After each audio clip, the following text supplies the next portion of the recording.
If I gave you 1 million Kenya shillings, would you invest it in Treasury Bills, which are backed by the government of Kenya, or would you invest that money in the stock market? When you look at the numbers from last year, the T-bills averaged about 8.5 to about 11% in their returns, depending on the option which an investor opted to jump in, 91 days, 182 days, or 365 days. And then on the other hand, at the NSE, the average stock return was about 50% last year. But of course, there's disparity across different stocks. Some did increase by maybe 5%, others maybe by 10%, and even we had others on the very top end. Like for example, car and general stock did increase by over 400%, okay? There are others like for example, Cooperative Bank did increase by over 100%. So in light of all these, if I give you 1 million Kenya shillings, which of these two options will you choose to invest in? Treasury bills or invest in the stock market? By the end of this video, you're going to really understand deeply which of these two options might be ideal for you based on your financial goal and also the age you are in, because at the end, we also make investments based on time horizon. You are all much welcome to my channel. My name is Afagza Sifunam.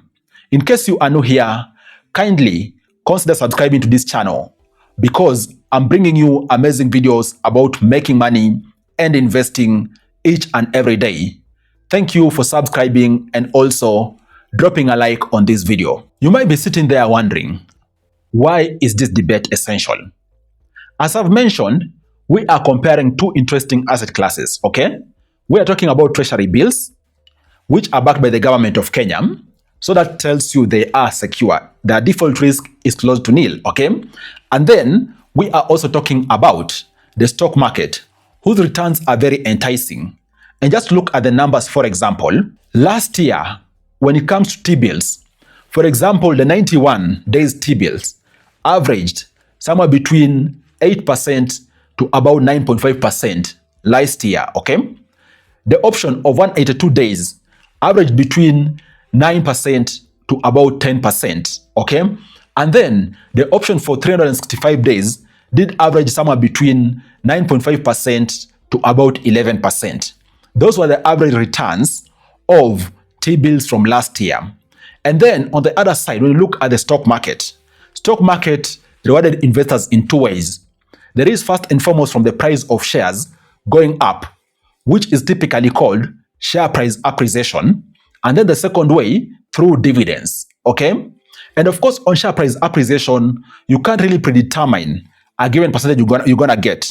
You see, for example, for T-bills, you can do that because you know very well right from the upfront what is gonna be the percentage. Of course, just slight variations, if any. But now when it comes to stocks, you can't predetermine because the prices of shares or stocks are moving in the market based on investor sentiments. And that is why there are some companies which did appreciate a bit marginally, others really appreciated a lot. Like for example, the likes of car and general, which even hit 400% appreciation in 1 year. And then others did dip a little bit, okay? But even beyond that share price appreciation, other option of investors getting reward for investing at the Nairobi Securities Exchange stock options there is through dividends. And dividends is where companies opt to share part of their profit with shareholders.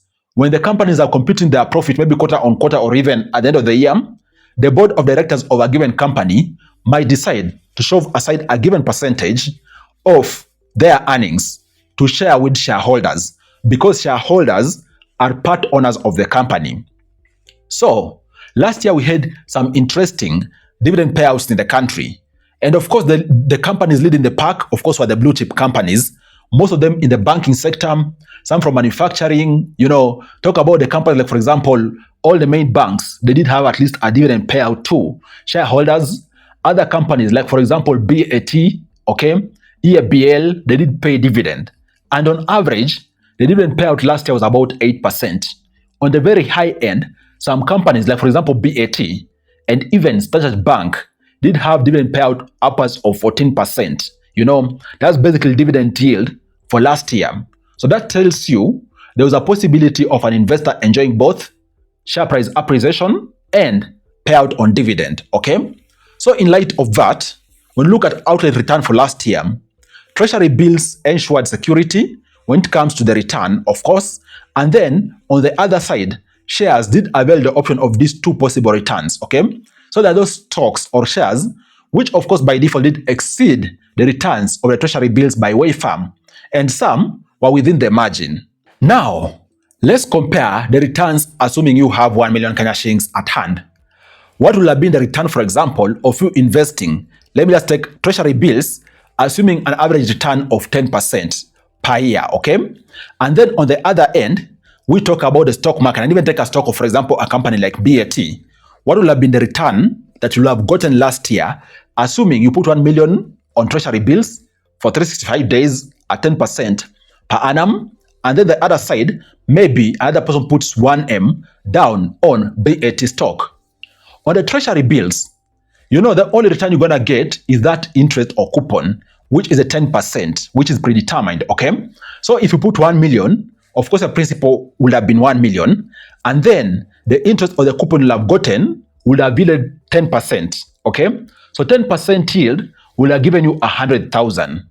So come the end of the year, the total amount of money you'll have in your investment will be 1,100,000 Kenya shillings, okay? And then on the other end, on BAT's end, we had some interesting scenario. Last year, BAT did have share price appreciation of 24% because the opening price at the start of the year of their shares was 370 Kenya shillings. And then come the end of the year, the price was 460 Kenya shillings, meaning the share price appreciation was 24%, okay? And then beyond that, BAT did pay a dividend yield of 15%. So assuming you had put down 1 million Kenya shillings on BAT, you'll have benefited from 1 million Kenya shillings, okay? Multiply by 24%, which is essentially your capital gain, okay? And then in addition to that, also add 1 million, okay? And the yield of 15%. So from the dividends, you'll have gotten 150,000 Kenya shillings, okay? And then from the share price appreciation, you'll have gotten 240,000 Kenya shillings. So in total, the amount you'll have gotten from investing in the stock of BAT, start of last year, come the end of the year, you'll have gotten 390,000 Kenya shillings.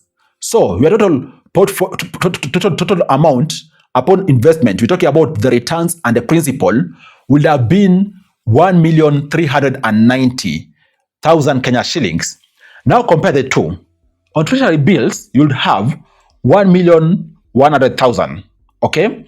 And then on the stock market, for example, the stock of BAT, you'd have had 1,390,000 Kenya shillings. Of course, that instance of BAT tells you on BAT's investment, you have gotten way more compared to the Treasury bills. Remember, that's an example of one stock.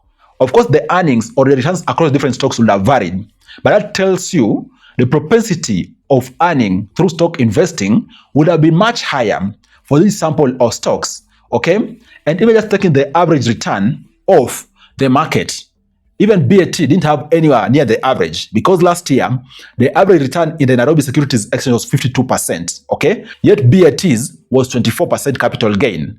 That tells you the upside on the stock market will have been extremely higher compared to investing in the Treasury bills. And then for this comparison to be objective, the second thing I want us to look at critically is risk. Because when it comes to investing, risk is a very important thing. So for these two stocks, which one had high risk? Because also as an investor, you'll be jumping on getting a return, but also the risk you're going to be exposed to is very important to consider. When it comes to the Treasury bills, remember there are T-bills backed by the government of Kenya. That means they are secure, right? Treasury bills are typically secure, and also the return is kind of non-upfront as you are investing because the yields are fully disclosed, okay? And then you won't worry about the daily charges, okay? Whichever way when you invest in the Treasury bills. So that tells you those are the aspects around risk consideration when it comes to Treasury bills. And then on the other end, when you are investing in stocks, there are key risks to consider. And first and foremost, stock market is extremely volatile. The same way your share price can appreciate, it can also depreciate based on fundamentals, not even fundamentals, based on sentiments of investors in the market. They can actually depreciate. And then beyond that, Also, the other thing which is risky is that sometimes companies may disappoint. You could put down your investment on a given company thinking that that investment is amazing, and then at the end, it could disappoint, okay? And then the third factor is that also macroeconomic factors do have impact on the market, okay? Sometimes you could invest in a stock thinking you've done your math very well, but even you could have a market-wide dip, okay, or a market-wide crash, which as a result also impacts a given stock you've invested in. So weighing the two, clearly you can see investing in the stock market has a higher risk. But then again, in finance, typically, the higher the risk, the higher the possibility of returns. Investing in T-bills would have been extremely secure for you because they're backed by the government, and even the yields are known way in advance, okay? So those are the two parameters which I think are critical for any investor to know. Possible returns and also the risk dynamic, even as they're jumping on investing in any of the different asset classes out there, okay?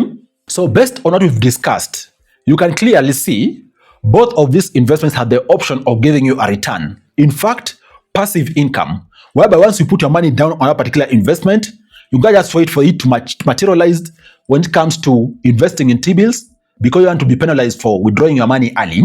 And then in the stock market, once you choose a given investment horizon, you also stick to it. They have potential of giving you passive income, which is something very enticing to investors. But beyond that, which scenarios will you be looking to invest in which of these asset classes? Investing in the Treasury bills will be ideal for you in case you don't want a lot of risk, okay? Maybe you want a sure guarantee you're going to get your money back. That is a good option for you to invest in. And secondly, in case you are also investing for a fixed period of time, because you're trying to withdraw your money early, is going to attract a given default, a given penalty from the Central Bank of Kenya, because you have an agreement for maybe to put your money there, invest for 90 days, invest maybe for 182 days, okay? I mean, invest for 91 days, invest for 92 days, or even 1 year. So you're trying to withdraw early, you're going to end up getting penalties, okay? And the third benefit is that if you have a specific goal, maybe you want to save for school fees, which you're going to trigger after 1 year, putting that money down on the Treasury bills is amazing because you're very sure you're going to get your money back, and also in the exact time period which you bought a specific option of the Treasury bills. Those are the scenarios where this is enticing, okay? And then when it comes to the stock market is exciting if you are also looking for some form of liquidity. You want maybe to cash out your amount of money after a given period of time, okay? Because you have the flexibility. Of course, you're going to incur transaction charges, but you're going to have flexibility. Secondly, if you are a risk taker, because as I said, the prices could go either way, appreciate or depreciate, okay? And then third, if you want to really skyrocket your returns, more so through also dividend stocks, stock market could be a good option for you, more so if you're tapping into a long-time horizon, multi-year investment.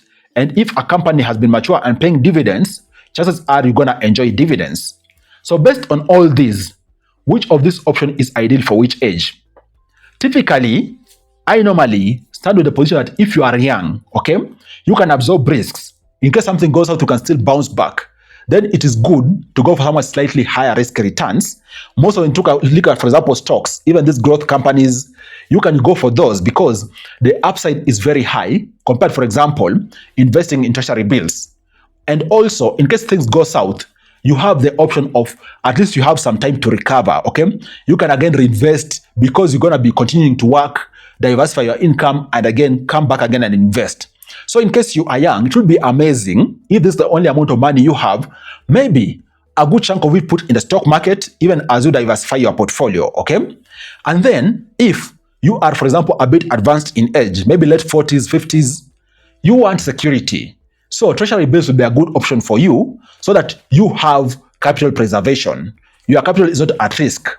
But having said that, seasoned investors out there who have more than 1 million Kenya shillings, they do balance their portfolio with all these asset classes because each of them contributes in a given way to a portfolio.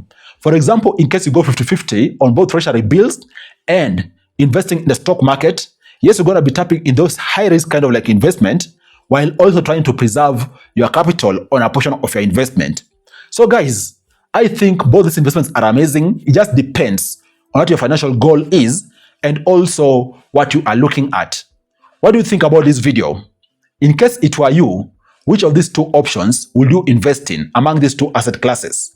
Will you put your money down in the treasury bills, or will you put your money down on investing in the stock market across different stocks options there?